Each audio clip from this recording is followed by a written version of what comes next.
Bapak Ibu yang dikasihi oleh Tuhan, kita mau mendengarkan firman Tuhan lalu bercakap-cakap di seputar kebenaran firman Tuhan ini. Mari buka Tawarik pasal 4, 1 Tawarik pasal 4. Kita akan baca ayat 9 hingga ayatnya yang ke-10. Tema kita adalah doa Yabes sesuai yang dijadwalkan. 1 Tawarik pasal 4 ayat 9 dan ayat yang ke-10. 1 Tawarik pasal 4 ayat 9 sampai ayat yang ke-10. Sebelumnya mari berdoa. Bapa Sorgawi, firman-Mu akan kami baca dan renungkan dari Alkitab. Kami mau bercakap-cakap seputar firman Tuhan ini. Hikmat Tuhan anugerahkanlah, biar kami punya pemahaman bersama dalam kebenaran yang sama dari Tuhan. Sehingga kami yang sudah mengerti firman berlomba karena Roh Kudus untuk mengerjakannya. Terima kasih Bapa, terpujilah nama-Mu demi Tuhan Yesus Kristus firman yang telah menjadi manusia, kami berdoa. Amin.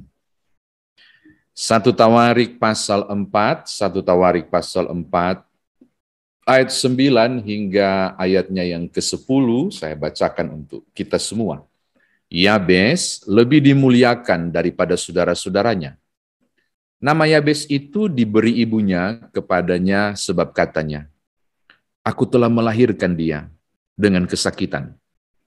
Yabes berseru kepada Allah Israel, katanya, "Kiranya engkau memberkati aku berlimpah-limpah dan memperluas daerahku, dan kiranya tangan-Mu menyertai aku dan melindungi aku daripada malapetaka, sehingga kesakitan tidak menimpa aku." Dan Allah mengabulkan permintaannya itu. Demikian firman Tuhan. Bapak, Ibu, dan saya dikatakan berbahagia jika mendengarkan firman Tuhan ini, merenungkannya, memberitakannya, istimewa melakukan dalam kehidupan beriman kita. Hari ini Bapak Ibu kita akan membahas tentang doa Yabes. Saya yakin kita semua paling tidak pernah mendengar tentang ini, doa Yabes ini.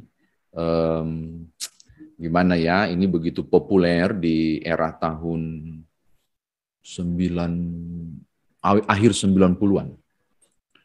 Bahkan sampai keluar beberapa jilid buku tentang memahami doa Yabes karena penasaran, dia minta langsung dikabulkan.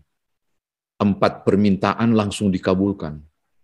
Lalu bahkan lagu tentang doa Yabes pun jadi terkenal di mana-mana. Nah, hari ini saya mau berbagi hal ini kepada Bapak Ibu sekalian secara perlahan, kiranya sebentar kita memahami 2 ayat ini menjadi sesuatu yang penting untuk direnungkan.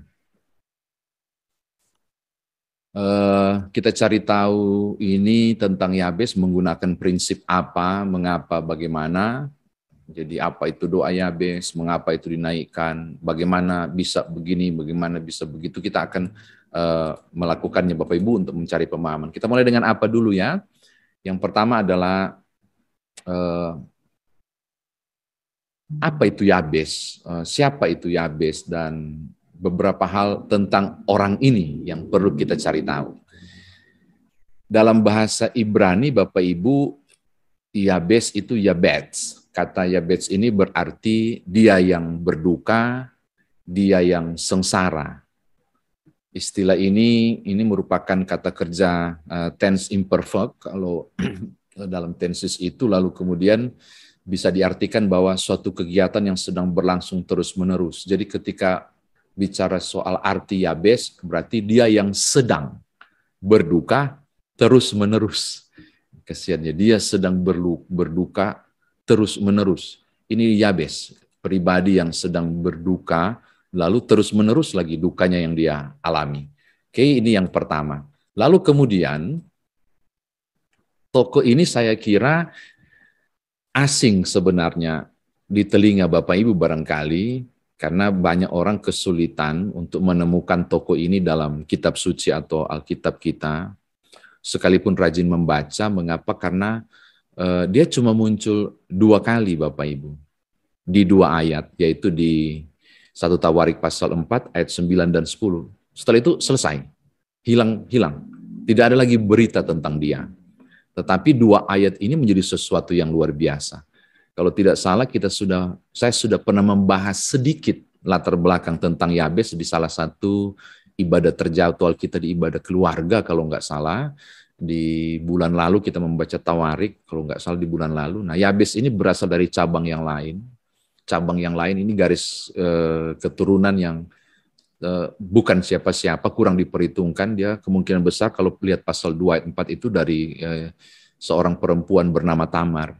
Apakah ini kemudian Tamar yang dimaksud di peristiwa Yehuda karena suaminya jahat dan dibunuh, kita nggak tahu. Tapi minim sekali informasi tentang Yabes ketika kita cuma mendapatkan dia dari cabang yang lain. Itu doang.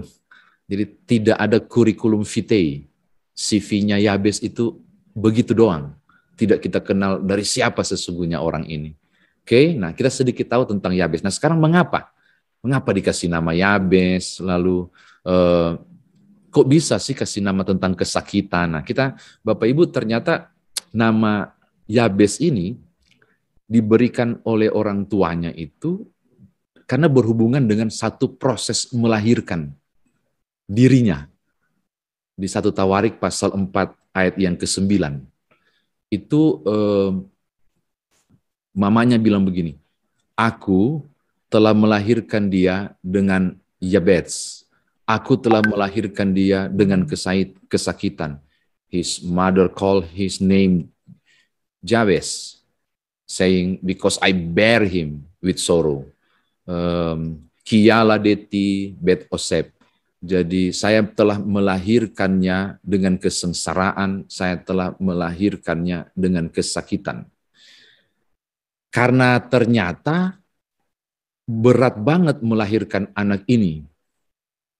Sehingga dikasih nama Yabes, kita nggak tahu mungkin dia lahir gimana ya. Dulu belum ada operasi sesar kali, jadi sangat berat. Dan ibu-ibu sih yang bisa membayangkan rasa sakit melahirkan di kondisi nggak normal ini kayak apa. Nah, untuk diketahui Bapak Ibu bahwa di Israel itu umumnya nama dipakai untuk suatu peristiwa, suatu kondisi tertentu dalam rangka satu pemaknaan kehidupan tentang anak itu dan seterusnya. Saya ambil contoh misalnya ketika Musa diberi nama Musa, itu dari kata Mose yang berarti draw atau ditarik. Jadi Musa itu berarti ditarik. Kebenaran istri Firaun itu menarik atau mengambilnya dari sungai Nil, dari air itu. Sehingga kemudian Musa itu disebut ditarik. Ditarik dari mana? Dari air. Kira begitu. Kalau juga kita menemukan misalnya Yakub. Yakub itu dalam bahasa Ibrani Yaakov. Yakob itu berarti heel holder, pemegang tumit. Heel holder, pemegang tumit misalnya. Di Kejadian 25-26, pemegang tumit. Cuma banyak orang salah, mereka mengartikan Yakub itu berarti penipu. Padahal bukan. Yakub itu berarti heel holder. Pemegang, penahan, atau apapun tentang tumit dia pegang. Barangkali dinamakan begitu karena waktu lahir kan Yakub memegang tumit kakaknya toh. Sehingga ketika lihat peristiwa itu, mamanya kasih nama dia Yakub, si pemegang tumit. Di kemudian hari, kata majemuk, pemegang tumit itu berarti kalau orang itu melakukan kelicikan dan menipu, kau pegang tumit saya. Itu berarti kau tipu saya. Nah, gitu. Lalu kemudian orang mengatakan Yakub itu berarti penipu. Padahal aslinya Yakub berarti pemegang tumit. Nah, kata menjemuk dari pemegang tumit dalam tradisi Yahudi itu, payah lu pegang tumitku, payah kau hianati aku, kau tipu saya. Ya, begitu. Padahal kalau saudara baca, benarkah Yakub menipu? Padahal kalau saudara baca rujuk tentang Esau dan kisah kacang merah Brenebon, enggak kan? Kakaknya sendiri yang menyangkali dan menghinakan wibawa berkat kesulungan. Apalah arti berkat itu daripada saya kelaparan? Ambil saja. Yang penting saya makan. Dari situ kan peristiwanya. Lalu kemudian mamanya terlibat. Walaupun mamanya nggak terlibat, padahal Tuhan sudah janjikan kan kalau baca duluan kisah Yakub itu, Tuhan bilang ada 2 bangsa dalam perutmu. Dan yang lebih muda akan memerintah yang lebih tua. Itu udah dikasih tahu. Yakub itu akan jadi besar. Cuma nggak tahu lah mamanya turut ambil bagian dalam proses itu. Yang nipu bukan Yakub, yang nipu adalah mamanya. Sayang diajarin sekolah minggu kadang Yakub penipu, aduh bukan. Nah selanjutnya masih lanjut, mengapa misalnya kita dapat tokoh yang lain, misalnya Samuel. Samuel itu satu peristiwa yang sangat penting kan, ya, tentang namanya kepunyaan Allah, karena kan dia diminta dari Allah toh, lahirlah Samuel ini kan dari mama papanya itu. Jadi nama itu begitu penting Bapak Ibu, termasuk ketika disebut nama Yesus dari bahasa Yunani Yesus, yang berarti Jehovah is salvation, Allah adalah penyelamat, Tuhan adalah penyelamat, sehingga kemudian dikasih nama Yosua dalam bahasa Ibrani, Yosua yang berarti Allah penyelamat. Yosua, Adonai adalah penyelamat, YHWH adalah penyelamat, dan memang kan target dari kelan Kristus adalah menyelamatkan. Jadi nama itu identik dengan sesuatu yang sedang terjadi waktu itu, atau yang ditargetkan, dimaknai untuk terjadi dalam hidupnya ke depan. Itu menarik, itu nama-nama Israel itu ada punya makna. Nah, karena nama Yabes itu berarti penderitaan, saya tidak tahu kenapa mamanya bisa memberi nama bernuansa kutuk seperti itu. Efek besarnya adalah hidupnya dijalaninya dengan penderitaan. Karena kalau baca dengan isi doanya, berarti dia memperluas daerahku, itu berarti kan daerahnya sempit doang. Kiranya engkau memberkati aku, berarti dia merasa dikutuk. Kiranya kesakitan tidak menimpa aku, berarti orang ini penyakitan. Dan dia mengalami sesuatu yang tidak nyaman sepanjang hidupnya. Gak tahu kenapa dikasih nama Yabes yang mengandung kutuk nama itu. Akhirnya dia mengalami seperti ini. Hidupnya penuh dengan penderitaan Bapak Ibu. Mengalami hal yang tidak nyaman. Penuh dengan kesengsaraan. Nah, saya membayangkan di satu waktu, entah kapan, entah di waktu siang atau sore atau malam, tiba-tiba Yabes termenung, merenung nasibnya. Kok bisa ya saya begini? Wilayah kekuasaanku, teritori wilayah suku klan yang dibagikan kepadaku barangkali seharusnya tidak sekecil ini. Kenapa saya mengalami sakit penyakit seperti ini? Mungkin dia mengatakan, kenapa kok kutuk yang saya jalani bukan berkat? Itu barangkali jadi perenungannya luar biasa. Lalu tiba-tiba dalam kesadaran, Alkitab tidak menunjukkan alasannya, cuma tiba-tiba dia kemudian berdoa kepada Tuhan. Barangkali dia mengalami kesadaran lonjakan iman. Aku tidak mau di tempat seperti ini, di kondisi seperti ini, di situasi yang tidak menyenangkan seperti ini. Mungkin begitu kali. Tiba-tiba dia kemudian dia tersadar. Dan dalam kesadarannya langkah penting yang dia buat, berdoa. Dan dia menaikkan doa fenomenal yang saya sebut tadi, yang begitu terkenal hingga sekarang. Doa itu menjadi doa yang luar biasa. Nah, bagaimanakah isi doa Yabes itu? Apa sih yang dia doakan? Apa sih yang dia pinta? Dia bilang begini, kiranya engkau memberkati aku berlimpah-limpah. 1. Memperluas daerahku. Ini biasa soal kesukuan dan klan wilayah itu dibagi berdasarkan subsuku klannya masing-masing, kepala keluarga. Berarti dia dari pertama berarti dia merasa dia mengalami kutuk. Dia kutuk itu sederhana begini, dijijiki Tuhan. Kalau orang menggunakan teks asli, Tuhan jijik itu dikutuk. Kutuk, dijauhi Tuhan. Dia merasa itu sehingga dia harus berdoa, berkati aku melimpah-limpah. Lalu kemudian fasilitas kehidupannya sangat minim, digambarkan dengan sempitnya daerahnya. Lalu dia merasa tidak dilindungi. Mungkin kegagalan demi kegagalan dia alami. Dia merasa sesuatu yang tidak nyaman karena Tuhan tidak menyertai. Maka poin ketiga dibilang, kiranya tanganmu menyertai aku dan melindungi aku daripada malapetaka. Dan dengan kondisi kesakitan barangkali bersuruh, kiranya kesakitan tidak menimpa aku. Saudara tahu 4 poin pokok. Permohonan kasih karunia itu dia naikkan. Dia naikkan kepada Tuhan. Dan menariknya, saya melihat Dan seharusnya Bapak Ibu terkejut baca kalimat bagian terakhir untuk menemukan Tuhan bereaksi apa ketika dia minta. Dan Allah mengabulkan permintaannya itu. Itu ayat yang ke-10 bagian akhir. Gitu doang. Lalu, dan Allah mengabulkan permintaannya itu. Wow. Dan itu kan menjadi menarik perhatian banyak orang Kristen.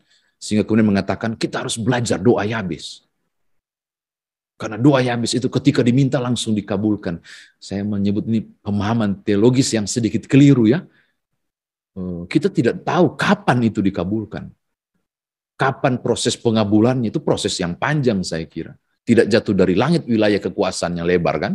Tidak jatuh dari langit kemudian tiba-tiba dia punya tanaman jadi subur dan sebagainya. Itu proses, nanti sebentar kita bahas. Tapi pokoknya menariknya, dan Allah mengabulkan permintaannya itu. Dan ini menggiurkan. Orang Kristen banyak tertarik pada pengabulan doa. Bukan pada prosesnya. Makanya saya mau berbagi saat ini bagaimanakah kita menghubungkan ini misalnya dengan doa Bapa kami itu bilang secukupnya. Kenapa Yabes melimpah-limpah? Dan dikabulkan. Nah, itu orang mulai juga pertentangkan dengan doa Bapa kami. Kita akan kupas bersama sebentar. Oke. Kok bisa, bagaimana mungkin ya? Kemarin kita gali. Bagaimana sampai bisa doanya dikabulkan?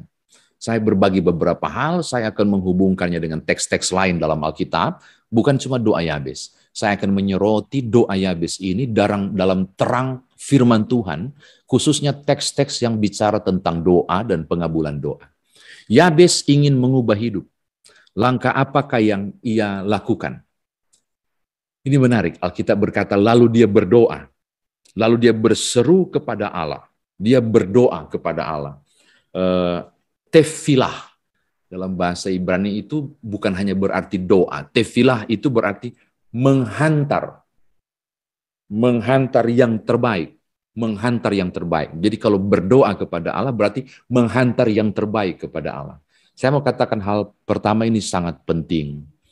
Ketika orang mengalami sesuatu dalam prinsip doa Yabes, Yabes membutuhkan sesuatu dan ingin kemudian meloncat dari situasi lama ke situasi yang baru, yang dia lakukan bukan mengeluh.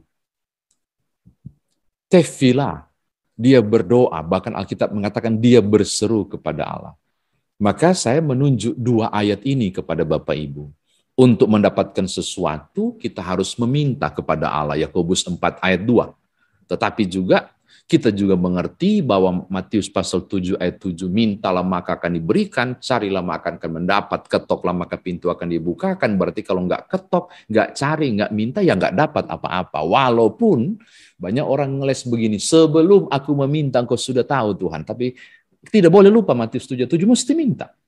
Mesti minta, mesti bersuara, menyatakannya dalam permintaan. Kapan hari kita sudah membahas tentang unsur doa Bapa kami, dan ini terhisap di dalamnya menerangi doa Yabes ini. Berikut, hal yang kedua yang saya lihat dari doa Yabes. Perhatikan isi doa Yabes, lalu kita hubungkan dengan kehidupannya Bapak Ibu. Kehidupannya luar biasa sebenarnya. Pelepasan kutuk atas namanya.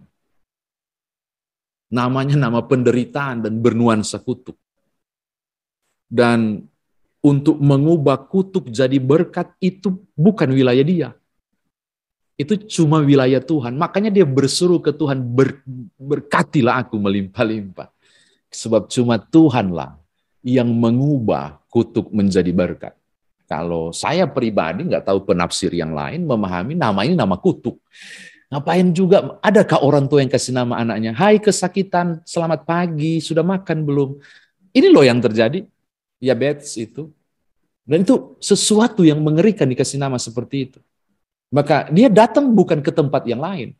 Dia datang ke Tuhan karena dia tahu Tuhanlah yang mampu mengubah kutuk menjadi berkat. Ulangan 23:5. Dan membaca tentang 4 poin permintaan itu, saya tertarik untuk bilang begini. Doa itu harus spesifik, walaupun Tuhan tahu segala sesuatu. Tuhan berkatilah aku. Berkati apanya? Gitu kan? Dia sangat spesifik bilang wilayah teritoriku, keadaan kesehatanku, penderitaanku. dan tentang aku tidak disertai. Dia sangat sangat detail dia sampaikan. Ini bukan bertele-tele Bapak Ibu, beda. Bertele-tele itu mengulang-ulang. Kalau ini spesifik. Doa disampaikan spesifik. Tuhan, saya berdoa buat suami atau saya berdoa buat istri, berkatilah. Apanya yang mau diberkati? Spesifik. Anak-anak Tuhan, Tuhan berkatilah, apanya yang mesti diberkati? Spesifikasi doa diajarkan oleh Yabes. Sekali lagi, spesifikasi doa tidak identik dengan bertele-tele. Kita belajar dari doa Yabes tentang spesifikasi doa. Ini menarik ya. Dia menyampaikan dengan sangat detail kebutuhannya apa dia sampaikan. Lalu kita juga diajarkan sesuatu sebenarnya soal doa Yabes ini. Di Yakobus pasal 4 ayat 3, berhati-hati agar jangan salah meminta. Dia menyampaikan real, ini yang saya alami Tuhan. Dan ini yang saya minta. Berkati aku butuh berkat. Di tengah kondisi saya merasa dikutuki dan dijauhi engkau, aku butuh engkau dekat dengan aku. Maka berkatilah aku. Jadi dia merasa ini yang perlu untuk disampaikan. Saya menyebut spesifikasi doa. Berikut, Yabes itu tadi kita menyebut tentang bukan dari cabang yang lain. Jadi bukan dari keturunan Yehuda. Saya menangkap sesuatu yang luar biasa. Mungkin saja bukan dari cabang yang lain. Dia diabaikan, masa kecilnya tidak bahagia, orang rasa aneh barangkali jumpa dengan dia karena penyakitan ini anak. Orang dia setelah dewasa orang tidak mau bergaul dan pertanyakan kesuksesan di ladang ketika dia berladang barangkali. Orang bilangnya orang ini nggak pas didekati, ini orang penuh dengan kutuk. Lihat hidupnya nggak berhasil terus. Dia bukan siapa-siapa akhirnya. Terkesan dia bukan siapa-siapa dan dia sangat menderita. Di kondisi merasa bukan siapa-siapa, dia dekati Tuhan yang adalah siapa-siapa segala sesuatu. Di kondisi dia tidak berarti, dia datang kepada pribadi yang sangat berarti, yang maha tinggi. Dengan penuh kerendahan, Tuhan aku bukan siapa-siapa. Dari cabang yang lain kasihan, dan ini saya. Dengan kondisi inilah saya datang. Saya tertarik untuk merujuk Lukas 4 ayat 18-19 dan Matius 11 ayat 28-30. Bahwa Tuhan mengasihi orang yang papah dan rendah hati. Orang-orang yang papa, yang penuh penderitaan. Bahkan Matius 11 ayat 28-30 itu luar biasa. Marilah kepadaku semua yang letih lesu dan berbeban berat. Aku akan memberikan kelegaan kepadamu. Undangan itu cuma diberikan kepada mereka yang letih lesu dan berbeban berat.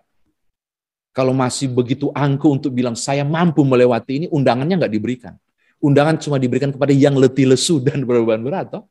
Jadi orang yang di kondisi hopeless dan butuh Tuhan, undangan itu diadarkan. Dan saya menangkap Yabes ada di posisi itu. Di kondisi bukan siapa-siapa, sehingga doanya dikabulkan.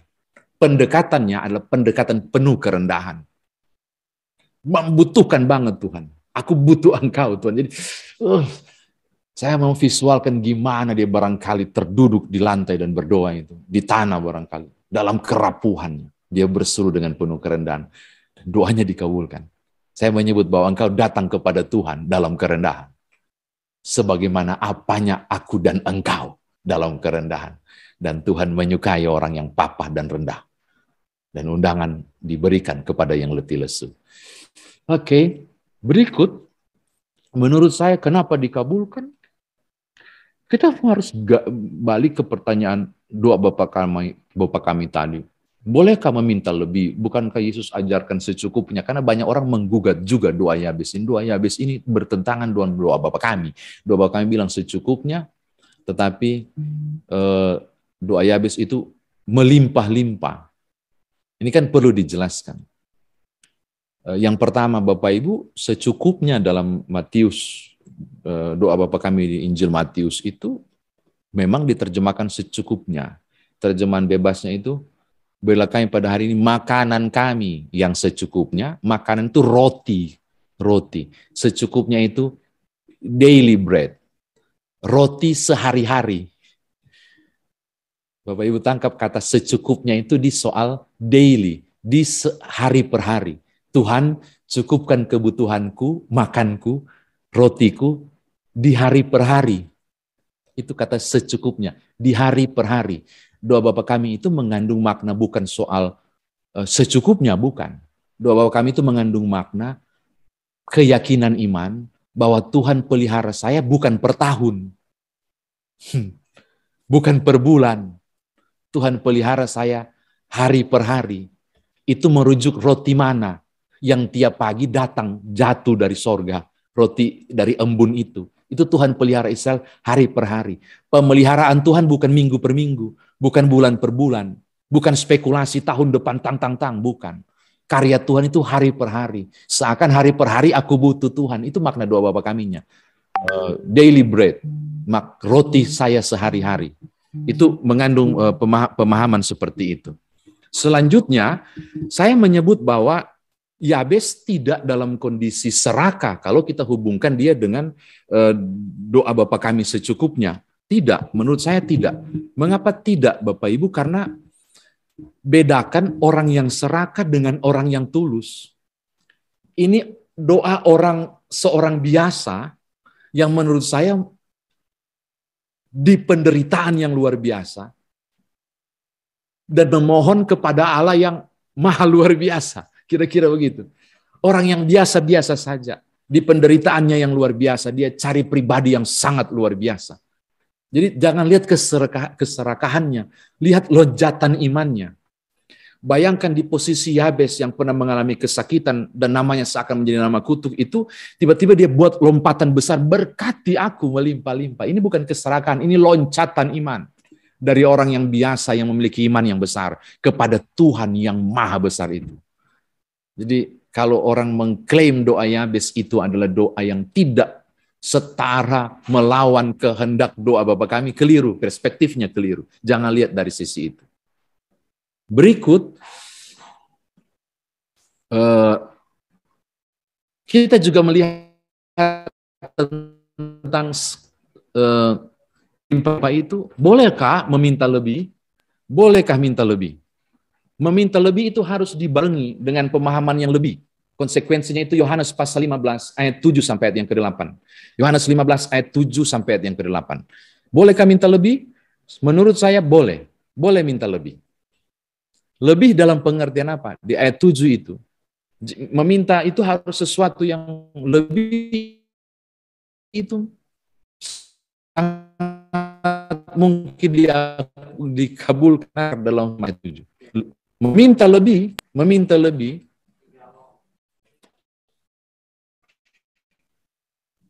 itu konsekuensi logis dari meminta lebih. Meminta lebih berarti harus melakukan lebih juga.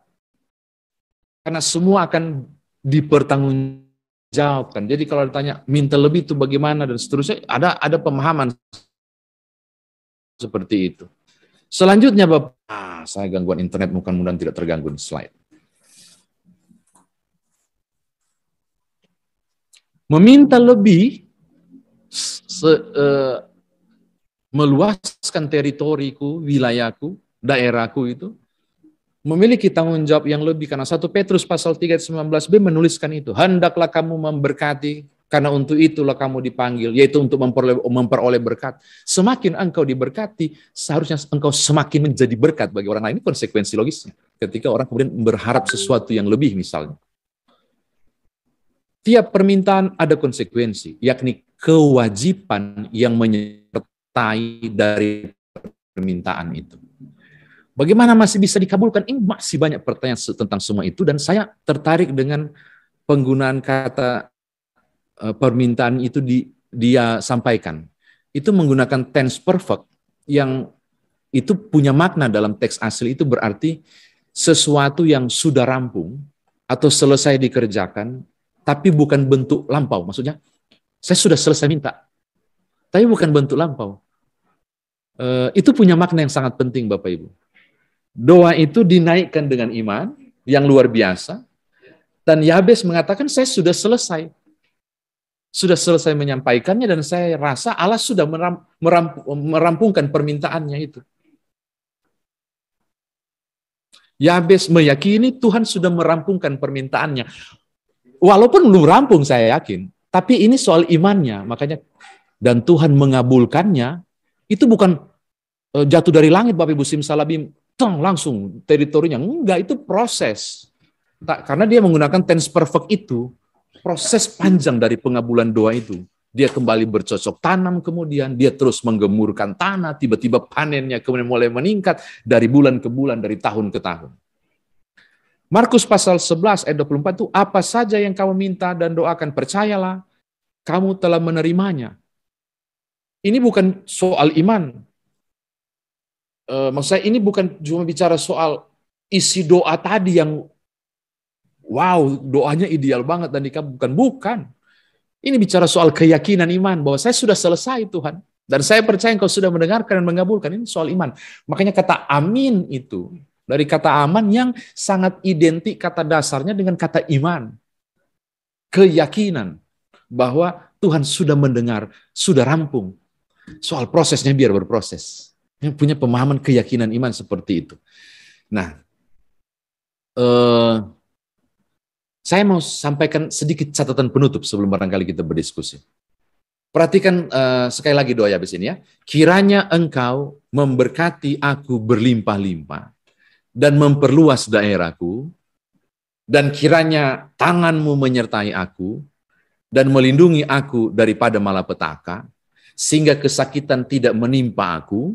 Sekarang lihat warna putih yang saya bold, tebalkan. Dan Allah mengabulkan permintaannya itu. Bapak Ibu, ini penekanan sangat penting. Dan Allah mengabulkan permintaannya itu. Faktor prerogatif, hak prerogatif. Faktor otoritas ilahi sangat menentukan. Dikabulkan atau tidak doa Yabes itu bukan ditentukan dari doanya. Kita juga tidak boleh melupakan satu hal penting. Soal Tuhan yang tentukan, bukan Yabes yang tentukan. Tuhan yang kabulkan, bukan Yabes punya mau harus dikabulkan. Dan Allah mengabulkan permintaannya itu, ini bicara soal otoritas ilahi. Jadi soal pengabulan doa, itu bukan soal karena hebatnya doa Yabes dan terkenal sampai sekarang dan orang bilang, aku mau melakukan doa Yabes. Saya merasa janggal sebab doa apapun, otoritasnya ada pada Tuhan, pengabulannya ada pada Tuhan. Kita sudah bahas tentang doa Bapa Kami waktu lalu ya, tentang bagaimana sampai dikabulkan dan seterusnya itu ya. Kita tidak akan bahas sekarang. Tapi saya bicara soal otoritas ilahi. Tugas Yabes hanya meminta dan memohon. Dikabulkan atau tidak, itu core bisnisnya Allah. Itu Tuhan urusan. It's not your business. Jadi berdoa saja, sampaikan saja. Soal pengabulannya, kiranya kasih karunia itu datang untukku dari Tuhan dan aku menerima pengabulan doa itu. Begitu loh. Oke. Terakhir, kalau saya buat pertanyaan ini, maukah Bapak Ibu menjadi Yabes? Saya yakin semua orang Kristen akan mengatakan, mau dong, siapa yang nggak mau dikabulkan doanya? Mau menjadi Yabes. Semua orang mau menjadi Yabes.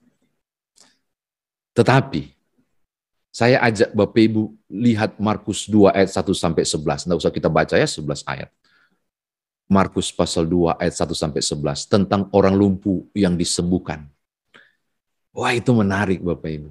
Yang lumpuh itu Yabes. Kan penderitaan tuh. Dia seperti Yabes yang tidak bisa apa-apa barangkali. Dan dia membutuhkan jawaban doa, kekuatan doa Yabes barangkali. Si lumpuh ini. Bapak Ibu tahu bagaimana sampai dia disembuhkan. Itu 4 orang gila-gilaan Bapak Ibu. Mereka tertutup pintu dan jendela. Mereka nggak habis ide.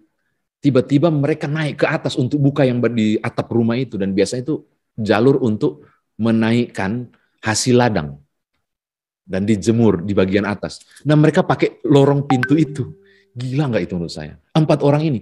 Dan Bapak Ibu harus bayangkan bagaimana caranya. Waduh, kita nggak bawa tali. Bagaimana caranya? Bapak Ibu pikir itu gampang di atas tilam loh. Berempat mereka harus naik tangga.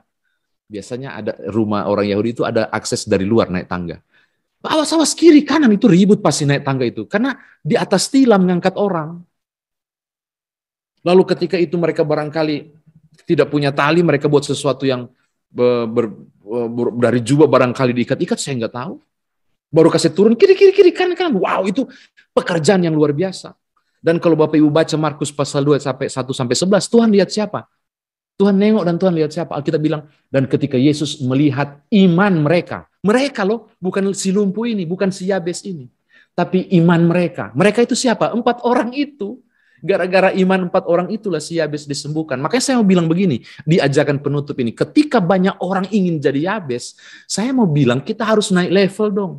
Jangan cuma menjadi Yabes yang dikabulkan doa. Saya kira kita harus menjadi sesuatu yang lebih penting dari sekedar Yabes. Apa itu? Jangan hanya mau jadi Yabes, tapi jadilah orang lain 4 orang itu. Supaya orang lain mengalami Yabes, yaitu doanya dikabulkan. Jadilah 4 orang yang bawa si Yabes dan kemudian berjumpa dengan Allah. Bawalah 4 orang, jadilah 4 orang yang bawa orang lumpuh itu disembuhkan. Si yang menderita itu sedang berharap barangkali dipulihkan doa Yabes. Dan 4 orang inilah yang menjadi penjawab doa. Jadi bagi saya, kalau cuma ingin menjadi seperti Yabes yang dikabulkan, masih belum. Yang paling utama adalah jadi kawan sekerja Allah. Supaya banyak Yabes-Yabes lain yang dapat pengabulan doa. Misalnya, membantu orang yang berkesusahan. Menopang mereka yang lemah. Bagi saya itu tingkat yang lebih tinggi dari sekedar Yabes. Yaitu menjadi alat Tuhan supaya Yabes yang lain diberkati. Tuhan bisa memakai kita menjadi jawaban doa Yabes untuk orang lain yang membutuhkan. Itu maksud saya. Jadi jangan cuma jadi Yabes, jadi juga sarana yang Tuhan pakai supaya para Yabes-Yabes di luar sana mendapatkan jawaban doa dari Tuhan. Tuhan berkati Bapak Ibu.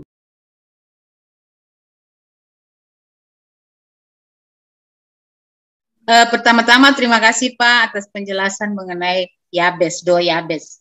Saya mau bertanya Pak, mengapa doa Yabes dikabulkan oleh Allah? Itu aja Pak, terima kasih. Terima kasih Bu Hermin. Seperti yang dijelaskan tadi ya Bapak Ibu, kita mundur di bagian 2 slide terakhir. Otoritas Allah sangat menentukan, itu sangat penting. Lalu kemudian kalau soal mengapa dikabulkan tuh kembali ke otoritas ya, kok Tuhan bisa kabulkan doanya itu satu pertanyaan. Tapi yang lebih dalam adalah dia mampu keluar dari kondisi kelamnya dan melakukan lonjatan iman yang luar biasa ketika dia sungguh-sungguh menyerukan sesuatu yang luar biasa itu. Sudah cukup penderitaan ini. Dan tadi saya sebut dia datang dengan kerendahan. Dia tahu siapa dirinya. Lalu yang dia cari bukan siapa-siapa, tapi dia memohon kepada Tuhan untuk dapat pemulihan. Saya menemukan paling tidak dari beberapa slide itu adalah fokus utama dari Yabes bukan penderitaannya. Tapi fokus utama dari Yabes sesungguhnya adalah Tuhannya. Yang kedua, bahwa kepada siapa dia pinta itu sangat penting. Kepada siapa dia mengadu itu sangat penting. Dan bagi dia Tuhan. Lalu yang ketiga, dia datang dengan kerendahan. Tadi saya mengatakan Yesus mengasihi dan prihatin pada mereka yang papa. Undangan diberikan kepada orang yang bukan siapa-siapa. Marilah kepadaku semua yang letih lesu dan berat tadi. Saya menemukan sesuatu yang luar biasa dari prinsip pengabulan doa. Ketika menengok doa Yabes dihubungkan dengan teks-teks yang lain bahwa penting banget ternyata datang dengan kerendahan. Dan Yabes tampil dalam kerendahan sebagai pemikul kutuk itu. Aku bukan siapa-siapa Tuhan. Saya dari cabang yang lain, ini sangat menderita, aku butuh Engkau, ubahlah saya. Dan Tuhan mengabulkannya. Paling tidak ada 3 hal itu, Ibu. Mudah-mudahan terjawab. Terima kasih. Pak Pendeta, saya mohon izin. Saya terima kasih bahwa dari khotbah dari Pak Pendeta, saya ingin bertanya, apakah doa Yabes ini berlaku bagi orang yang bicara? Apa kalau orang yang tunawicara dia berlaku nggak, Pak? Itu aja. Ya, untuk orang bisu, Pak. Maaf. Menarik ya. Iya, betul, menarik. Oke. Mari buka Roma pasal 8. Iya ya, kalau orang tidak bisa bicara, dia mau omong apa ke Tuhan ya? Oke, mari lihat Roma pasal 8, ayat yang ke-26. Roma pasal 8, ayat 26. Saya bacakan ya, Pak Owen.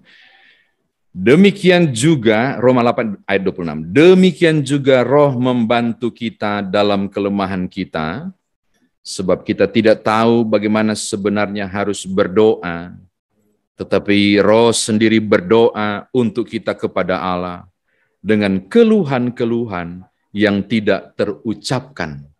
Ini menarik loh, dengan keluhan yang tak terucapkan. Sebenarnya teks ini tidak menunjuk pada bisu. Prosekometa, tunggu saya, prosekometa, itu berarti kalau proseuke kan tadi dalam bahasa Ibrani saya sudah sebut tentang doa, bahasa Yunaninya proseuke yang dihantar, itu sama dengan bahasa Ibrani tadi, tapi kata apa yang harus didoakan itu prosekometa. Kita tidak tahu apa yang harus kita doakan. Sebenarnya konteks Roma ini begini, dorang dianiaya, tersudut, cuma ada air mata, tanggungannya berat. Mereka mengalami kesulitan luar biasa loh jemaat Roma ini. Beberapa kondisi mereka hadapi sebagai orang Kristen di Roma. Menjadi seorang Kristen di Roma itu suatu beban yang luar biasa. Mereka mengalami berbagai perlakuan tidak adil. Besar persoalan mereka. Bolak-balik tikang lutut, orang Ambon bilang, sambayang. Tapi hampir tidak ada perubahan. Masalah demi masalah datang misalnya. Akhirnya nggak tahu lagi mau minta apa ke Tuhan. Gue mau ngomong apa, dan cuma bisa tersudut barangkali di kamar atau di ujung tempat tidur, dan hanya bisa menangis saja. Nggak tahu mau berdoa apa. Bapak Ibu pernah alami nggak itu ketika sedang pikulan berat? Aku nggak tahu mau ngomong apa. Aku nggak tahu mau bicara apa. Seakan mulut sudah terkatup. Saya sudah kehabisan bahan untuk bicara ke Tuhan. Terlalu berat ini Tuhan. Roh Kudus menolong kita. Menyampaikan permohonan kita di keluhan-keluhan yang tak terucapkan. Di kepedihan yang hanya bisa digambarkan dengan air mata. Lalu Tuhan menampung air mata itu di kirbatnya. Lalu Roh Kudus menyampaikan sesuatu yang kita udah nggak tahu mau ngomong apa lagi di kebutuhan yang sangat pelik seperti itu. Itu kondisi Roma itu gitu. Di keluhan yang tak terucapkan, Roh Kudus menolong kita menyampaikan. Terus hubungannya dengan orang bisu? Ya, ada banyak cara. Tuhan mendengar doa tidak hanya dari mulut kan, tapi juga dari hati. Saya suka menyampaikan itu. Betapa Tuhan tahu keinginan hati. Tanpa getaran pita suaranya. Orang bisu itu dimulai dari orang tuli. Ketika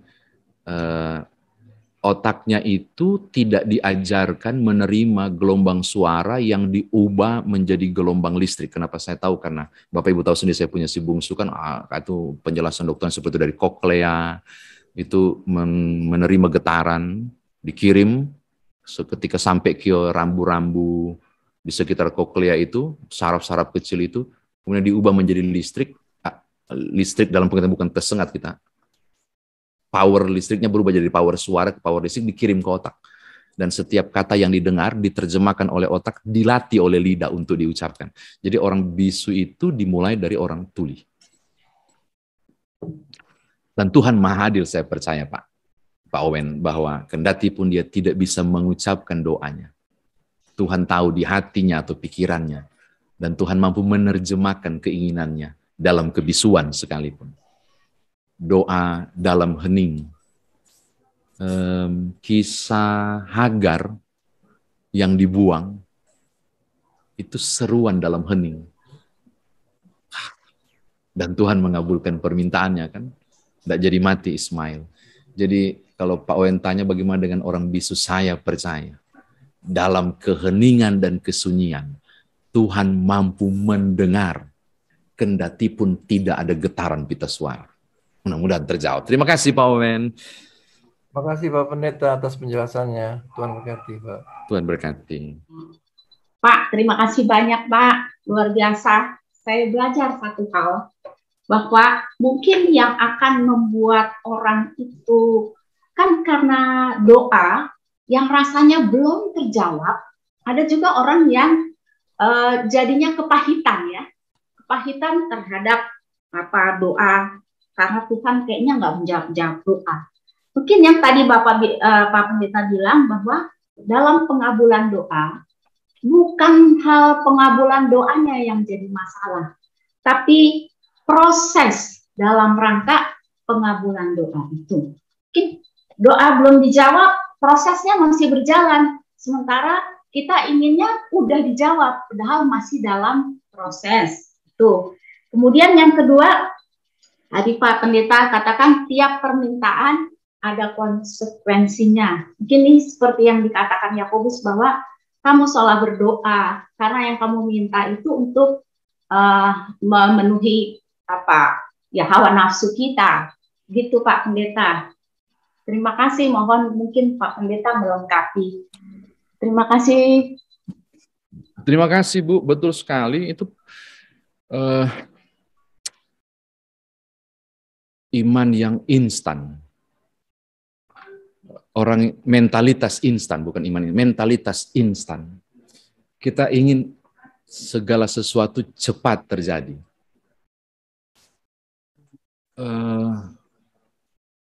Butuh waktu 40 tahun untuk membuat generasi turunan Abram melalui turunan Yakub 600.000 itu nyampe ke Kanaan.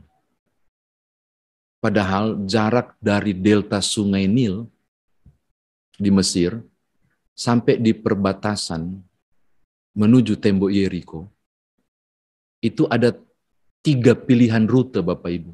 Nanti saya punya catatannya, tapi rute terpendek itu bisa dijangkau 40 hari. Kalau baca rutenya. Dan itu mengerikan. Lalu kenapa Tuhan kasih panjang bukan 40 minggu, bukan 40 bulan, tapi 40 tahun. Selain karena dosa ya, ada dosa tuh yang mereka buat sampai Tuhan bilang mereka akhirnya beberapa tidak masuk dan Tuhan kasih panjang rutenya itu berputar-putar. Ini bicara soal proses yang tidak mudah. Untuk menyaring orang-orang yang tepat, yang duduk dan menikmati berkat di tanah perjanjian, kan tersaring akhirnya kan, tersaring. Jadi saya mau bilang bahwa dari proses panjang itu justru, andai kata tidak ada masalah di jalan, andai kata tidak ada tantangan, andai kata tidak ada persoalan selama 40 tahun di gurun, Israel tidak akan pernah melihat laut terbelah menjadi 2. Karena si Firaun nggak ngejar, berarti nggak ada masalah kan? Ketika dalam proses tidak ada masalah, aman, nggak ada laut terbelah. Israel tidak akan melihat bagaimana tiba-tiba daging terbang itu jatuh dan bilang, makan kami dong burung puyuh. Itu proses panjang justru ketika mereka 40 tahun di padang gurun. Mereka tidak akan pernah menikmati bangun pagi keluar dari tenda, sesuatu yang berkilau dan sangat lembut dan bisa dinikmati dan mereka sebut dengan mana itu. Itu tidak akan dinikmati. Bahkan ketika rebut Yeriko kan Bapak Ibu pasti pernah dengar kisah itu dan pernah baca berulang-ulang. Bahwa butuh 7 hari baru roboh. Prosesnya panjang, tiap hari 1 putaran, tiap hari 1 putaran, tiap hari 1 putaran. Hari ke-7 baru putar. Putar berulang dan pang. Kalau Tuhan mau gampang banget dirobohkan. Dan ternyata saya setuju, saya mau bilang, banyak dari kita termasuk saya juga, kita belum lulus dari UBM. UBM itu Universitas Belajar Menunggu.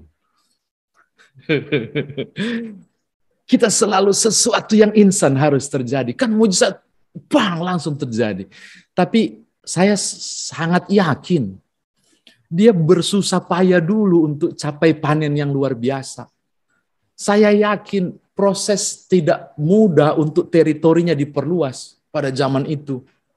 Zaman yang sangat berat itu. Lalu kemudian dengan singkat si penulis Tawarik langsung simpulin dan Tuhan mengabulkannya. Dan Tuhan mengabulkannya itu di balik kisah itu ada proses yang panjang yang tidak mungkin ditulis oleh Tawarik karena begitu panjang. Saya setuju bahwa kita butuh proses untuk sampai ke situ. Selalu saya kasih contoh kan, janganlah kamu khawatir. Wah, keren tuh. Bunga di padang itu tidak memintal, tapi diberi kelopak bunga yang indah dari Tuhan. Menandingi jubahnya Salomo yang indah. Wah, keren banget kalimat itu. Burung di udara tidak menanam, tapi diberi makan. Nah, orang lupa bahwa bunga bakung yang cantik itu, dia perlu menyerap sari-sari makanan dengan gemilang dan membutuhkan proses sinar matahari, mengolah sari makanan, memasaknya dan keluar mendapatkan nutrisi yang luar biasa dan dia mulai memekarkan kelopak bunganya jadi indah. Itu proses. Burung apapun, jenis apapun tidak pernah Tuhan kasih makan dalam kandang. Dalam sarang. Di atas pohon tidak ada tiba-tiba gandum jatuh di situ. Dia harus mengepak sayapnya. Itu proses. Dan mencuri gandum petani. Itu proses. Saya setuju. Terima kasih Bu Sophie. Mujizat sekalipun butuh proses. Dan kita harus pada tahapan bersabar menanti timing yang tepat yang Tuhan sediakan. Banyak orang tergesa-gesa berharap mujizat. Padahal Tuhan sedang jalan lambat, berusaha mengimbangi iman kita, menembus kemustahilan itu dalam proses. Dan yang kedua benar, konsekuensinya sangat penting. Dalam keyakinan Yakobus tadi kan, ada kisah begini. Seorang muda, ini cerita Dewa Dewi sih. Tapi walaupun bukan kisah nyata, saya baca di buku tentang ilustrasi itu, dia kisah kan menarik tuh. Dia bilang ada seorang dewi partnernya dewa jatuh cinta pada manusia bumi, lalu ingin kawin dengannya, maka dia datang ke sang maha tinggi, dewanya dewa, mungkin Zeus sekali. Pokoknya saya mau kawin, nggak bisa. Pokoknya saya mau kawin, nggak bisa. Kamu itu dewi yang ilahi, sebentar dia manusia fana, bagaimana mungkin? Enggak, pokoknya harus kawin. Sudah ngotot begitu, oke. Kalau gitu kabulkanlah doaku dulu. Apa tuh? Saya minta, kasih dia calon suamiku ini, umur panjang, kasih dia umur panjang. Kau minta itu? Iya, oke, saya restui perkawinanmu, saya kabulkan. Calon pasangan hidupmu, calon suamimu ini yang manusia biasa ini, umur panjang. Wih, betul Bapak Ibu, dikabulkan. Permintaannya dikabulkan. Hidup mereka bahagia. Kisahnya bahagia banget. Tapi ini menarik. Orang ini makin lama, usianya makin bertambah. Tapi umur panjang. Makin lama, si Dewi perhatikan, benar. Dia umur panjang, tapi mulai sakit-sakit.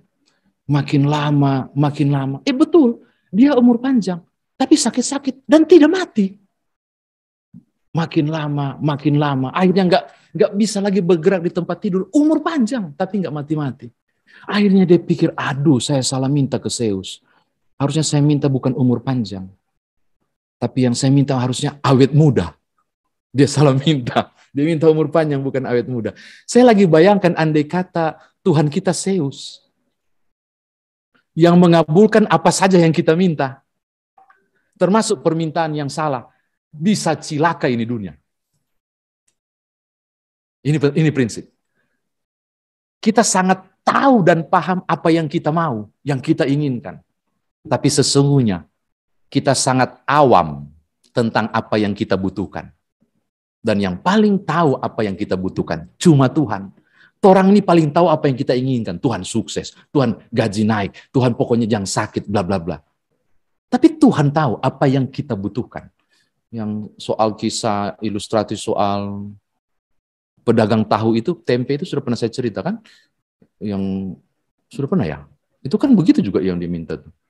Belum ya? Belum, Pak. Belum itu dia ibu-ibu penjual tempe itu. Tempe itu kan dari proses peragian, Bapak Ibu. Itu membutuhkan proses fermentasi. Kalau bikin tempe itu, dia pengrajin tempe. Terjadi di Jawa. Dan dia seorang Kristen, jadi sebelum proses peragian itu dia sudah berdoa, Tuhan biarlah proses peragian fermentasi ini sempurna, karena besok subuh saya harus ke pasar. Berdoa. Dan nggak tahu salah bagaimana bakteri atau ini proses peragiannya ini nggak sempurna Bapak Ibu. Jadi proses peragiannya lambat banget, fermentasinya lambat banget, sehingga tempenya itu memang keras banget itu kedelai itu. Kedelai ya, bukan keledai. Itu. Tapi imannya getol, sampai di pasar memang nggak, saya harus tetap jual. Iman saya tidak tergoyahkan dengan keburukan yang menakutkan. Enggak, saya akan tetap jual. Tuhan pasti ubah. Jadi ketika dia taruh, dia tumpang tangan. Dalam nama Tuhan Yesus, ubahlah. Tempe dalam proses peragian ini menjadi sempurna. Dalam nama Yesus, ubahlah. Gitu. Dia yakin. Mulai subuh, dia tengok belum jadi. Matahari mulai tinggi, kok belum jadi ya. Jam 10 dia mulai lagi, dalam nama Yesus. Dia tumpang tangan, ubahlah. Tempe setengah jadi ini menjadi sempurna. Doanya getol banget. Tapi sampai jam 12 nggak terjadi apa-apa. Lambat banget fermentasi, nggak tahu salah di mana. Akhirnya dia berdoa. Berdoanya udah berubah. Doa putus asa. Nggak tahu Bapak Ibu pernah alami nggak doa putus asa. Dia doa begini, Tuhan, saya butuh Engkau ubah doa ini. Jadi ya dari tidak sempurna fermentasinya menjadi matang sempurna. Tapi kalau tidak pun tidak apa-apa. Nggak ada juga yang mau datang ke pasar jam-jam begini. Amin. Udah gitu, udah kecewa dia. Tiba-tiba pas dia amin, ada ibu-ibu yang kesiangan ke pasar karena drama Korea kali dia nonton. Dia terlambat ke pasar, lalu dia teriak dari jauh, adakah yang jual tempe yang sedang dalam proses peragian? Yang sedang dalam proses fermentasi? Saya perlu. Wah, ibu yang penjual tempe bilang, ini saya, ini langsung angkat tangan. Saya, sini.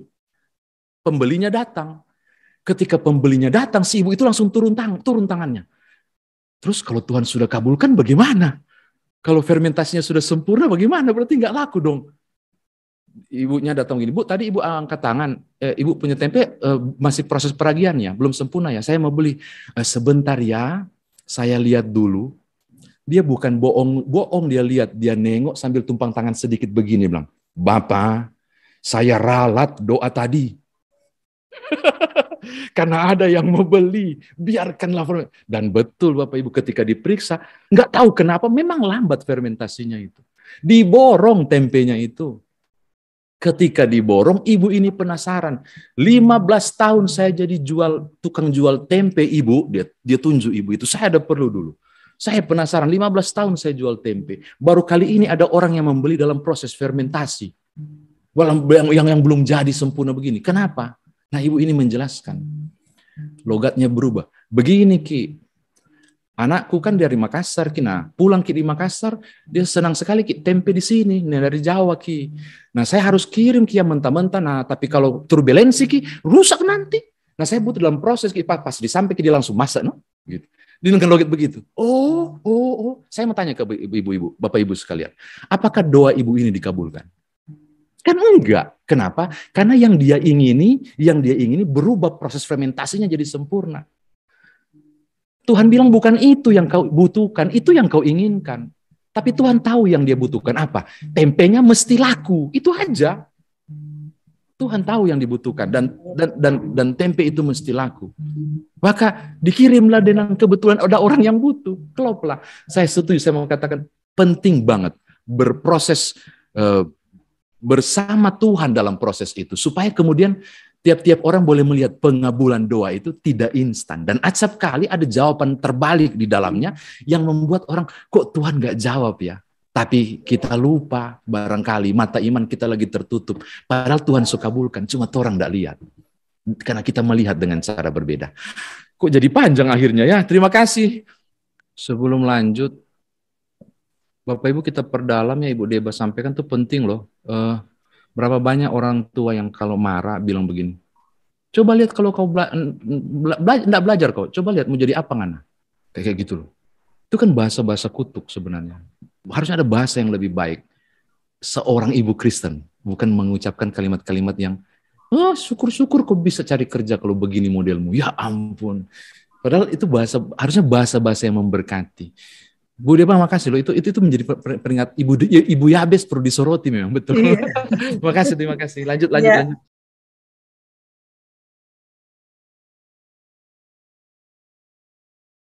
Bapak Ibu, doa itu bukan hanya soal iman, soal kuasa, soal pengharapan, tapi juga doa adalah soal kesabaran, berjalan di samping Tuhan, menikmati bersamanya, dan menembus kemustahilan itu. Wah, saya lupa tulis, itu bagus ya. Makasih.